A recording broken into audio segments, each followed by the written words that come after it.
আজকে আমরা দেখাবো চ্যানেলটা কানেকশন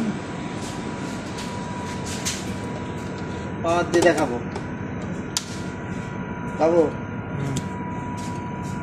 এই যে মেন ফেজ আছে এখানে সার্কিট ব্রেকারটা আছে অফ সুইচের থেকে গেছে অন সুইচের অরিজিনালি থেকে আছে টাইমারের কয়েল, টাইমারের কয়েল থেকে গেছে এদের কন্ট্যাক্টের A1 ঠিক আছে। A1 থেকে আর একটা সুইচ অফ সুইচ থেকে আছে ডাইরেক্ট কন্ট্যাক্টের NO-তে। হ্যাঁ, কন্ট্যাক্ট যখন ধরবে এন ছিঁড়ে যায়, কয়েল এটা ধরে রাখবে, ঠিক আছে। আর টাইমারে তোমার এটা দেখাও, টাইমারে 2 আর 7 আছে কয়েল কানেকশন। হ্যাঁ, আর আমরা টাইমারে ফেজ দিছি 2, এই 7-এ ফেজ দিছি আর 8-এ ফেজ দিছি। হ্যাঁ, এই 8-এর থেকে যখন কন্ট্যাক্ট ধরবে, ধরার সাথে এই 5-এ তোমার এনসি 5-এ স্টারে আসবে, স্টার ধরবো, ঠিক আছে।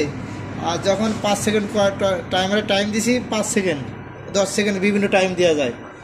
এই 5 সেকেন্ড টাইমটা তোমাকে 6-এ তোমার কন্ট্যাক্ট ডেল্টা ধরবে, ঠিক আছে। দেখো আমরা পা দিয়ে দেখাবো।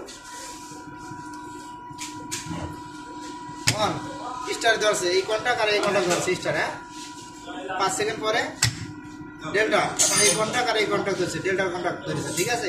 এটা কন্ট্রোলিং কানেকশন। হ্যাঁ, এটা কন্ট্রোলিং কানেকশন। এরপর আমরা পরবর্তী স্টেপে আমরা দেখাবো মোটর কানেকশনটা দেখাবো, ঠিক আছে। বুঝতে পারছো?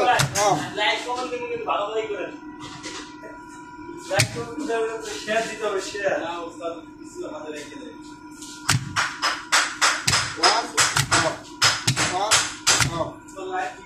ঠিক আছে, খালি তাপা লাগছে।